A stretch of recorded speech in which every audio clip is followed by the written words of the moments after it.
Yesterday, we began this beautiful little study as we walked through the book of Esther.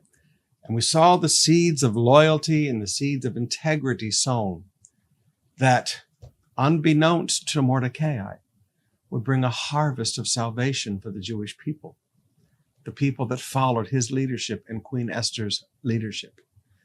But I want you to notice now the protagonist coming up into this situation. We have Haman introduced. Now, in Esther chapter 3, verse 9, Haman, one of the top leaders in the realm, comes before King Xerxes. And he says, "If it please the king, issue a decree that they may be destroyed, and I will give 10,000 large sacks of silver to the government administrators to be deposited in the royal treasury." He said, "I want to buy a law, please." He said, "I will give 10,000 sacks of silver to buy a law to kill the Jewish people." The king agreed, confirming his decision by removing his signet ring from his finger and giving it to Haman, son of Hammedatha, the Agagite, the enemy of the Jews. And the king said, "The money and the people are both yours to do with as you see fit." So on April 17th, the king's secretaries were summoned, and a decree was written exactly as Haman dictated. So Haman bought this law, and he dictated the law. It was sent to the king's highest officers and governors of the respective provinces and nobles of each province in their own scripts and languages. And the decree was written in the name of King Xerxes and sealed with the king's signet ring. Now, sometimes we look around at democracy today, and we get very upset when we hear lawyers or lawmakers in Congress and lawmakers in senates or lawmakers in parliaments as they swap things. Well, I'll let you write this section of this law, but then I get to write this into your law. And it's all about money. It's all about, I want this and you want that. And we look at it and we think that this is all something new. But I want you to notice, Haman went to the king and said, "I want to buy a law. And this law is going to be for the annihilation of the Jewish people because I hate them.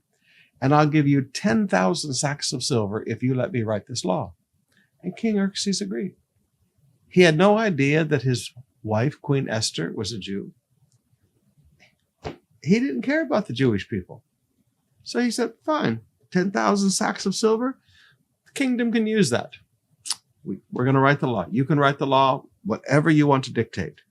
Now, in addition to purchasing this evil law, Haman put an incentive in the law to make sure that it was done. In Esther 3, verse 13, dispatches were sent by swift messengers to all the province of the empire, giving an order that all Jews, young and old, including women and children, must be killed, slaughtered, and annihilated on a single day. This was scheduled to happen on March 7 the next year. And the property of the Jews will be given to whoever killed them. He says, all right, let's put an incentive in this to make sure it's done.